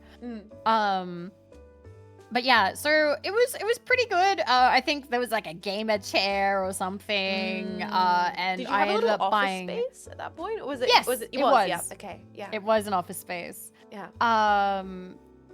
And there was foam on the walls. I bought foam from Amazon and blue tacked it to the bricks Yes. because it was very echoey in there. Very echoey in there. And I had, it was either a Rode NT USB, or there was also my handheld H1N Zoom, which I remember using that for Crash Bandicoot streams, and the quality on that was not good. And occasionally you can hear the plastic creaking as I move it around midstream. Yeah. But as I continued streaming, I would slowly upgrade stuff. Admittedly, some stuff with VTubing, I kind of started out the gate with fairly strong tech. Like, I immediately went for the iPad. I immediately went for the live 2D model. Like, I dropped a lot of money, which is something that you tell people don't do that. If you're going to get into streaming, don't drop thousands of dollars right off the bat. Yeah. I'm very lucky that it turned out that I loved streaming, because my original plan was just to stream on my birthday and Christmas. Yeah, you really like got the kind of itch way quicker than I think you probably thought you were going to. Yep, definitely. And then when I moved again, I had my own office instead of it being a shared office, and it was pretty much the same kind of setup. I had a corner desk, I had 2 monitors, and my drawing tablet, which I've had since ASMR days, because that's how I would make my thumbnails. Yeah. And it was pretty much, it was a nice space. It was cozy. It definitely wasn't that professional. But it was good. It was decent. It worked out. And now I have my bedroom / office. It's the one space, but I have my PC over by the wall, over by some windows, and then I have my bed all on the other side of the room. So still a little bit of split there. Yeah. Yeah, there's a split. There's a difference, which I feel like hasn't affected, like, because people warn you not to let your office space be your bedroom space. And I definitely understand, but for me, when I look over at my PC, I don't go, oh, I've got to go to work. Yeah. I go, yay, I can stream later. Yeah. That's true. It's definitely a different mentality. It's not like your office job's looming. You're like, oh, my funny little computer thing is there. Yay. Yes, exactly. Like I have my Vishayan wallpaper that looks at me, and then my other monitor which has the Just Idols, and then the other monitor that has the Just Friends, and I'm like, oh my god, I'm so lucky. Yeah. Do you think that's important to you, surrounding your desk with things that bring like joy, or like your community stuff? Exactly. Like, what's the actual what's on the desk currently? Give us the visual of the current on desk. the desk right now. Yeah, what's the okay. current Well, setup I also look have to say on the tablet is my Barbies background. Just so you guys know. the whole Barbies team, also have their own. all the girls. I've got all the girls. All the gang. So there is an empty little thing of yogurt because I just ate that before we went live. I have a GamerSupps cup just filled with water today because I don't start the day with GamerSupps. VV for GamerSupps or whatever. Wait, what is that? Code yep, VV? it's VV. Code VV. Yep. I have a little IKEA stand that I have my daily planner on because I like doing planner work, but I'm quite behind on it ever since the PAX trip. I haven't been able to catch up You're yet. not a schedule lady, but you like a planner though. Yes, I love planners. Is it the fun of the stationery, or is like, do you actually like love, you think it's good to write down? It's like, stationery. It's a stationery? Yeah. Yeah. I think it's a stationery, and maybe I do like to... I like being able to doodle things. That makes me happy. When you come up for ideas for, do you like for maybe like ASMR or streaming, are you a note them down person, or you put them in the back of your brain? You are. I have a Google Doc that I use for that, where I immediately click that open and I quickly type that in. It's quite long at this point. There's a lot of ideas that I need to do. Do you find they come to you when you're like just sitting about, or like when they happen mid-stream most of the time. Yeah. And then I'll like boot it up and I'll show stream. Like I'm like, all right, chat, these are all the ideas, and now we're writing this idea in now too. Nice. Yeah. I also have some stickers from the PAX trip still sitting on the left. There's the Yozo autism creature sticker. I have my Xbox controller, which is purple and yellow because it was custom for VV colors. And then I've got like screen cleaner, a box of Oshi push cards that I have to open on stream at some point because I agreed that I would. Yes. And then hairbrushes. And hairbrush. I think that's the first time we've seen a hairbrush on the desk. Hell yeah. Really? Yeah, VV hairbrushes. Just keep yourself put together with the that's lovely. Amazing. Yeah. That's a VV setup. And wait, well, what's your current mouse pad? Oh, my current mouse pad is Milk and Mocha, the two bears, if you know of them. One of them is a brown bear, the other one's a white bear, and they're very in love. They are throwing paper airplanes over a beautiful sunset pond covered in lily pads, and there's a little tiny like dinosaur sitting next to Milk. And it's very cute. I think they're coming out with a keycap set soon that goes with the other mouse pad that I own of them. I probably will be swapping my mouse pad soon because I got the GX Aura mouse pad in the mail the other week. I was about to say it. I'm like, I don't think this is calling you out, but you are an avid, not even just VTuber merch enjoyer, but you are like an avid collector. Were you always an avid collector from like a very young age? Are you that kind of person? Yeah? Yeah. What was the first like VV collection hobby? Do you remember? Like the... Stamps. Stamps? No way! No way you were a stamps person. Really? I was a stamp. My mom got me into stamps. She got my sister and I stamps. I was much more into it. So my mother worked at an office job, so she had a lot of mail that would happen. And she would give us the empty envelopes and she'd be like, okay, so you got to soak it in water and then you use tweezers to peel the stamp off and then you dry it under the special lamp and then you put them away in the thing. So yeah, for the very first collection that I would have was stamps. That's amazing. You've also made like a bunch of really cool VV merch and stuff and creative things, and like you love collecting all the Gamer Summit stuff. What do you think it is for you that like you are attracted to about merch collecting, VTuber merch, that whole world? I know exactly what it is, Tell me. and that is someday, Yes. maybe 10, 20, 30 years from now, I want to be able to pull it out and explain to people, okay, so here's the merch from way back when. This is what happened to this person. Yeah. This is where this person's career went. Yeah. This person's doing this now. It's like an archive. And it's an archive. And I fucking love the idea of someday having the evidence, you know, the mementos. I want to be like, here is the paraphernalia of early VTubing. The fact that I and you are here right now, and I talked about this with you. You did. I don't know freaked if me out. You were so chat for that. People know. We were having a lovely little walk, and then Vivi looks at me and goes, "Do you realize that we are like we're the originals? One day, people are gonna look at us like historians of VTubing." I was like, I said, Jets. I went, Jets. You do realize that you are actually one of the original Australian VTubers of all history. And she looked at me and I'm like, we are in the early days technically. Like this is like, maybe this might be year 5 or year 6, or for people who liked Kizuna Eye, maybe that was 2018 or 2017. But that still means that we're in the first 10 years of streaming. Streaming and whatnot are not actually, it's not going to really go anywhere. This is going to continue. It might evolve over time. Yeah. Maybe there'll be different platformers or different content or different mediums that people go through. But streaming as a whole and VTubing as a whole is going to continue from here. The technology is only going to keep going. Yeah. Which means we are actually at the beginning and we get to be like, hey, Jeds, you were one of the first Australian VTubers. If there is ever going to be like a museum, even if it's a niche little museum in Australia going the VTubers in Australia 100 years from now, you would be one of the little things of, and here are some of the earliest VTubers. And it would, and you looked at me, your eyes suddenly went, I was like, Vivi, I've just been vibing. What do you mean? Jet's suddenly terrified, like, oh God, I'm history. Yeah. I'm a part of history.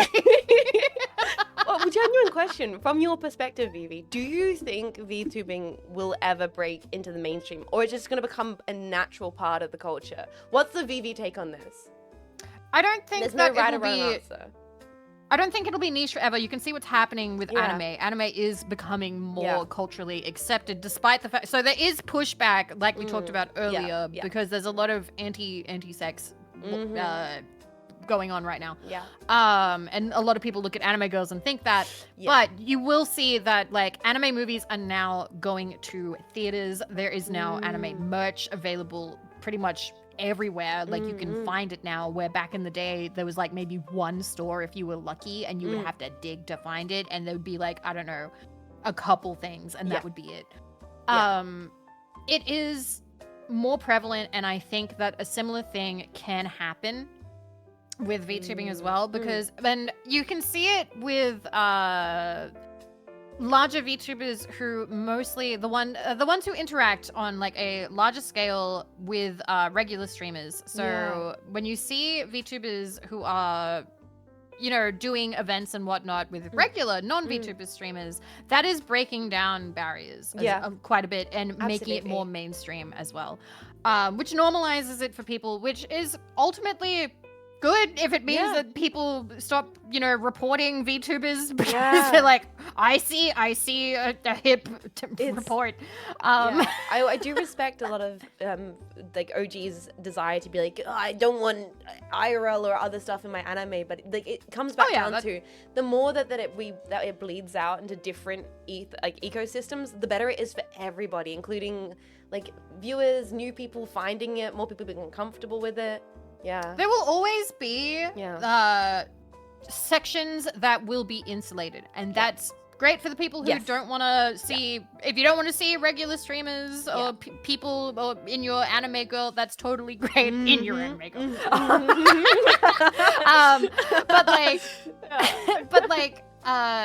That won't go away. There will always be sections like that. Yeah, of course. But the extended bubble, where there's more interaction and whatnot, that does open more opportunities. It opens further development for the technology and basically just more expansion in general. Do you have ideas that you currently VV plans? And you don't have to give them away if they're top secret VV plans, but like, what are some things that you really want to do? Is it the 3D next? Is it the web 3D? 3D. Yeah. I want 3D. Yeah. I want to do 3D. Yeah. So I do really want to upgrade my PC. I really want to upgrade my PC so that way I can do more, because currently my PC is chugging. She an old girl. She'd been going for like 6 years now, maybe 5.5. She wouldn't be able to handle 3D, so I'm gonna have to look into that. So I can actually get this to work. I would like that. I would also like to explore more book-related content because I do like writing, I like reading, I like reviewing things. It's funny, I sit down sometimes and I'm like, maybe I want to do too much, but then I realize, can you really live life too much? No, I 100%. Give yourself that list of brilliant goals, like, and then check them off one at a time. It's amazing. Yeah. Like in more ASMR stuff you've been talking about. Yes, into that more as well. ASMR. I want to get back into ASMR as well. Which would be great if I could also continue doing my art a little bit, but I probably would reach out and commission people to do the thumbnails, because art was the most time-intensive aspect, I believe, really of is, ASMR. yeah. It really was. And then I'm trying to think what else. And just continue with my achievement hunting. Yes. And the achievement hunting as well. And I think that's the thing, like the branching into the book reviews and the little book clubs and things like that. I think that is is some of the steps of the futures of VTubing. We're gonna keep on playing our video games and keep being like silly people, but these different niches, which I think is, once again, like highlighting that each of us are interesting weird people with interesting weird passions that we can bring to the anime element. Like, you know, your passion for reading and for books, which is truly unique and wonderful to you. That's really exciting to see you want to do more of, because it just reminds, like, I think it highlights to the wider ecosystem that's like, yes, we are weebs, we are anime women, but we also like other strange things. We do. Yeah. We are multifaceted beings, and we want to bring that to you because we like spending time with you. Yes, exactly. I was gonna say that I have a question here, which is like, what do you think the theme that you want to leave behind as a VTuber is? But you've said you're not leaving. You're not going anywhere. You're gonna be dragged out of streaming, kicking and screaming. not to get morbid, but Go for it. me leaving is going to be, hey, somebody is going to have to go, hey, heads up, Vivi has passed away. Yeah. So that's going to be very sad someday, it's but gonna that's be- going to be a long time yeah. from now if I can help it, okay? Yeah, exactly. So And at that point, don't- on the epitaph is just do what the fuck you want. yes, absolutely. Yeah. I want to have a life well lived, Mm, and I want to spend it doing what I want. Yeah. And I love streaming, Yeah. and I see no reason to stop. I'm enjoying it so much. Like I've said before, the only things that would actually stop me would be if I physically could not anymore, like just simply just not possible at all. Which would have to be a lot, because even then I would probably want to stream from bed and just, I don't know, if I couldn't do like the capture stuff, I'd probably just have like a GIF and just talk into a microphone. Or if some sort of crazy, like, what do you call it, like, witness protection thing happened, at which point, you'd, I don't know, like, I'd feel really bad. I'd be like, hey, guys, horrible thing happened. I'm really sorry. Please know I'm not doing this because I want to. That would be brilliant. I'm What leaving, happened? and then why did Vivi have to leave? and then I would definitely come back in like 10 or 20 years and be like, "Sup, guys? Yeah. They got him." Yeah, they got the guy. What guy? Wait, Vivi, what? Don't ask more questions. Don't ask more stuff. Sup, guys? They got him. Yeah. Um, Oh, that's brilliant. I think that's such a positive thing. All right, we're getting into the hot seat questions now, Vivi. We're wrapping up. We've got a couple fun things. all I right. just want like your general insight about some general questions about streaming. Vivi, Sure. eating on stream, yes, no, do you do it? How do you do it? Very, very how does it work for rarely, you? and only Yeah. if I absolutely have to. Personally, I don't love eating noises, so I try and avoid them. I also get self-conscious about eating on stream. Yeah. So I will if I have to, like if I'm Yes. feeling a little bit like sick, or like I had like Nerds gummy clusters the other day. Yeah, nice. It literally is like 3 minutes of that or 4 minutes, and then that's it. I don't really like eating on stream. Oh, interesting. Because I get tired as well after if I eat something substantial, I get tired. Yeah, like I want to snooze, so it's gonna like get into the way of streaming. Interesting. All right, do you think streamers should play games on release? Personal, impure personal. If you do, it's a risk, because you may have some people go, well, I want to play this, so I'm not going to watch you play it because it's too close, it's too spoilers. I sometimes like it when people do, because that way I can see a game and go, is this actually good? Do I want to buy it right now? Do I want to support the developers? Because arguably buying a game during release week is the most important time for a game's release, because that's the biggest boom, and unless they get like a second wind, and that can be great too, but arguably the first week is the most important. I'm not against it. It's not something that I have done too much. I do want to try doing it a little bit more sometimes if I really love a game, so I can support it. But otherwise, like, you do have to be aware that some people aren't gonna watch because of spoilers. There's spoilers, and they're doing in their own time. Collaborating. Now, this is we can get a little bit into this in general. Why do you like collabs? What are your favorite games to collabs and to collab with? And do you think collabing as a VTuber is important and or fun? Like, what's your feelings about the whole thing? I love collaborating because it's hanging out with friends, it's making memories, it's making new friends, and there's just this new extra level of interaction. However, on the flip side, I don't necessarily like collabs when I'm a viewer and I don't get attention from the streamer. I want the streamer to read my comment. So if a streamer is in a collab with 8 other people and they aren't paying attention to me at all, balance, and right? so I say this in a general way. Like, I don't walk into chat, throw open and go, "Vividly Vivi's here, I want attention." I mean, as a chatter, I like the streamer to interact a little bit. Because that's what I like about streaming. I like interaction. Yes, I need attention. Exactly. See, they get it. We've talked about this before, I think. But I do really like collaborations. If we're talking, but this is a podcast. This is different.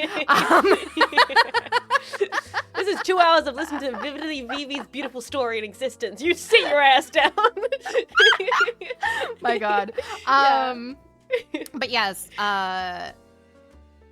I do really okay. If the sound balance in collabs is really bad, that also kind of hits me. Really, a bit, that's an interesting point. Yep. That would stand out for you as a person who cares about audio. No one's mentioned that yet. Yeah, somebody mentioned it in chat just now, where the worse the sound balance. Cop is 100% right. If the sound balance is really bad, or if it's just a cacophony of voices, then I sometimes get a little bit. If the group has really good chemistry. Arguably, I do like it when it's a group of girls having fun. I will sit by and have, maybe I'm too Barbie pilled. Cute girls doing cute things. Cute girls doing cute things. I love that. But otherwise, I prefer smaller, four, maybe 5, 6 people I can handle. 12 I cannot. So my favorite games to play. Yeah. For collabs, other than just chatting, I love just chatting collabs. They are my favorite. I love when it's just sitting around having a yap. I really like golf with friends. That is my favorite, but I hate a full lobby golf with friends when everybody's on voice call because it's simply too much. Yes. I enjoy Power Wash. I enjoy Friend Slop to a degree. I hate Pummel Party. I hate anything that's too competitive. Interesting. You want the chill vibes. You don't want to lose friends in in Monopoly. Yes, exactly. The chill things. This is an extra question that I do want to ask because, for those who don't know, Vivi's birthday is very soon. I believe tomorrow. This is like another thing from your perspective. How do you feel about the hag love culture in VTubing in general? It's changed my life in a good way. In a good way. So when I was younger, I have my older sister. I brought her up earlier. Yeah. When I was younger, my sister, as like a 19-year-old, was like, oh my God, like I never want to turn 30. And she had a friend who would say, oh, I'm going to kill myself before I turn 30. Yeah, and I would remember being like 16 or 17 and hearing this. And then as 30 got closer, before I really was able to doom about it too much, that is when I ran into a VTuber, a green orc named Randon, who I didn't know his exact age, but he was over 30 and would explain all the stories he's had and the memories and the fun things he's done, and basically having this house. he was having so much fun and clearly having a great life. And in my mind I was like, well, he's like over 30 and he's having a great time. There's really nothing to be worried about. And through VTubing, I actually had met as like a 20, 28, 29, maybe as early as 27. I met a lot of people in their 30s who were so happy and like enjoying themselves, and clearly life did not end at 30. Clearly they were still having a great time. I was like, oh, okay, so this life ends at 30 shit is just bullshit. This is just, it's nothing. Like they're normal people having a good time and it's just great. And I was so grateful for that. And when the hag tag took off, I liked that because a lot of the time it was people looking for a certain energy, because 30-year-olds and people around 30 or over 30 are a bit more grounded sometimes, and they can be more mature. There's a little bit less like drama. That's not saying that it can't happen, but like it's just a little bit less. And I liked the people who were like, yeah, hag love, because typically they also were quite chill, which I really liked. And it is really affirming as well. And I'll be honest as well, there is also a lot of positivity about, I love adult women. I love a little bit of sag. It needs to be said. It needs to be said. I've never, there's never been encountered a space, maybe ever, and then indie VTubing, and maybe even corporate VTubing, where people are so just like supportive about women being mature and like put together, and maybe a little bit messy, and maybe not so put together, but I absolutely, I said this once on an alternate Twitter, being like, people being like, oh my god, hag sex has done more for my confidence than any magazine ever could. Because Cosmopolitan, eat your fucking heart. Cosmo couldn't do shit compared to like what people, honest, genuine, like people just being like, no, I want a 30-year-old woman. I want a 40-year-old woman. Let's fucking go. Like, there's something like, oh, thank God, like, I can still be attractive as an adult woman. Like, because you spend a lot of time with society and the media telling you, like, oh, no, nobody's going to want you after 25. Oh, no. Like, and, like, there's a little part of you that freaks out a little bit. Like, oh, God, like, shit. Okay, so I'm not a sexual being after the age of 25. But, no, learning that that's not true has helped a lot. VTuber viewers, do you see how positive you are? Your important contribution to society. So, if somebody ever gives you shit for spending your time online being like, oh my god, I love older women, you can be like, actually, I am defying society right now, and I'm doing an important part in raising the mental positivity of older women online. I'm doing my bit. What have you done today? I'm doing my part. And then you retweet another another cultured piece of Cleo. Yeah, baby. It's punk as fuck. Yeah. All right, baby. Hot seat time. What is the last manga or the current manga that you were reading? Oh God. Okay. Isekai Affair. What? Let me get the subtitle for you. Sorry. Isekai Affair. 10 years after defeating the Demon King, the hero cheats on his wife with a warrior woman who lost her husband. Beautiful. Okay, amazing. What's the current anime you are watching and working through?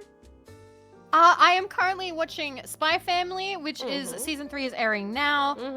Tondemo season 2 airing now. I am 3 episodes away from finishing Kill la Kill with Mako, and we are also watching Witch of Mercury, which is a Gundam, because it's got lesbians, and I'm so happy you guys are watching those two. They're two of my favorite animes of all time. I'm going to bother you guys about it this weekend. Don't you worry, I will. Oh my god. And then what's the current... Are you reading any books outside of manga? I am currently reading Icebreaker, which is the famous erotica, the hockey one, where a hockey stick goes somewhere. All right. What television are you watching outside of anime? I've started watching Rake, which is an old Australian TV show, and then I'm also just watching Simpsons. Yeah, I'm always watching Simpsons. When you know. Last movie you watched? Last movie I watched was The Producers with Mako and Rumi-chan, the new one, the one with Nathan Lane. Side tangent, but since like moving into the share house, have you been forced to watch, or have just in general watched a lot more movies? We're watching a lot more movies. We also watched Blazing Saddles that night. We watched Blazing Saddles and then The Producers. Brilliant, hell yeah. What's the last song you listened to or / album? The last song that I listened to was right before stream. Yeah. I listened to Demon Mode by Stiletto, Aviva. Ooh, it goes for 2 minutes. And then before that was Odds Are by Bare Naked Ladies. Hell yeah. And the last thing you ate, you said it was yogurt. What style yogurt? Yep, strawberry. It was strawberry and field strawberry yogurt. And the brand is... What brand is this? This is Dairy Farmers. Ooh, yes, that's field strawberry flavor. And then the one that everybody's waiting for, Vivi. What are your 3 most used emotes in Discord and the 3 most used emotes on your phone? 3 most used in Discord. Let me open up my phone so I can send them to you now. Yes! Give me the... this is the most important question, chat. Everybody's waiting. I don't actually text, so these will be the emotes. I don't really have emotes that I use more than that. The most used are 1 and 2. Oh, wait, no, 1 sec. I missed 1. Okay, so it's... You, and you. There we go. Those are my most used. Oh, I'm screenshotting them now. Oh, that's so cute. And then the ones on your phone are like your message ones. Do Do you have I don't really three most text, used? so let me check. I've got... Oh, okay. I can write these down for you as well. The ones Yes. on my phone. These are the emote that. ones for the Discord, gentlemen. Exposed. I love the cat. That's adorable. That's Freddy from Bonefoot. Bonefoot cat. Shout out Bonefoot Yeah. again, honestly. These are the 3 most used on my phone. Ah, amazing. Okay. These are very good. These are very, very good ones, Vivi. Save these ones here for everyone to see. The VV emojis. We've got the pray hands, look eyes, and then the emotional smiley face. Oh, these are brilliant, Vivi. Thank you so much for hanging out in the pod and just talking all about like the history of ASMR, the history of VTubing, and yapping on everything. Thank you for having me. I appreciate what are your it. current ongoing things for the week, for the month? What people can, where Well, they find you? What are you doing? What are you up to? So tomorrow I'm turning 33. She is. Hopefully we will be seeing each other tomorrow to play something with Vishayan girls. Yeah. I don't know if I have any other super concrete plans other than that. I've got, I think, Power Wash Sim 2 with Kumo and Yozo this week. Exciting. And then this weekend should see you in person. Yes, right, we're having a party. I'm bringing muffins. I'm baking them on stream, and chat will, if they go bad, blame the chat. Now, Vivi, Excited. is there any way you want to send the raid, because we are hanging out today? You can lead the raid somewhere. You got someone you want to send support to? I reckon. Let me just see. Any kind of people you want to send some? I'm just seeing. Because there's some people I'm sure that I would love to support. Hell yeah. You'll be helpful. Chat says it's gonna be helpful when making the muffins. Thank you, guys. Thank you, Chad. Thank you, I Thank trust you. I trust you to do a good job. I reckon. Sorry, I'm just scrolling through. Take your time. Is that a dog wearing a little chef hat? That's adorable emote. Chef Frank. I love that. I appreciate Chef Frank. Could add more mini marshmallows. Ooh, maybe. We're always helpful. Yes, you guys are. Thank you everyone for hanging out today. Of course, I follow like a billion people. That's Oh, the look who thing. just started. Yozo just started. Yo, we're gonna go say hi to Yozo. Hell yeah, we are. Alright, Yozo just up Pokemon Legends. Everyone be lovely to Yozo. Now, Vivi, as the raid's going out, so who is the most fuckable robot? Most fuckable robot? Yeah. I know who I like, Yeah. and that would be Yes Man from New Vegas. Everybody wants me to be into Fisto, but honestly, no. No? No, I want the big TV screen, although Victor is also really nice. Do you think he has like a good like CRT static buzz, like reverb, when you like Oh my god, and you just feel caress that like hum against your yeah, face. it's like, whoa. Ah, oh my god, yes. Oh my god. I'm so surprised you've not played the Armored Core games. I feel like you'd be so down bad for Noblesse Oblige. Like, Yeah, we'll see. one day, I can convince. I can do the Cleo Ite thing of like EU4, but please play Armored Core 6. It's really great. I promise you'll fall in love Okay. with Handler Walter.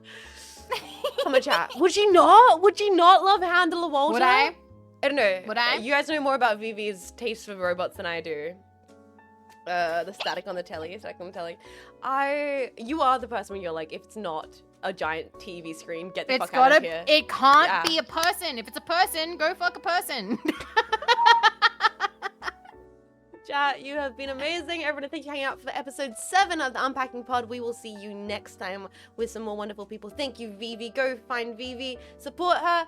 Support each other. Be lovely. Do whatever the fuck you want. Bye. Do whatever the fuck you want. Bye. This has been a Cynapse Inc. broadcast. Cynapse Inc. linking you with a safer tomorrow.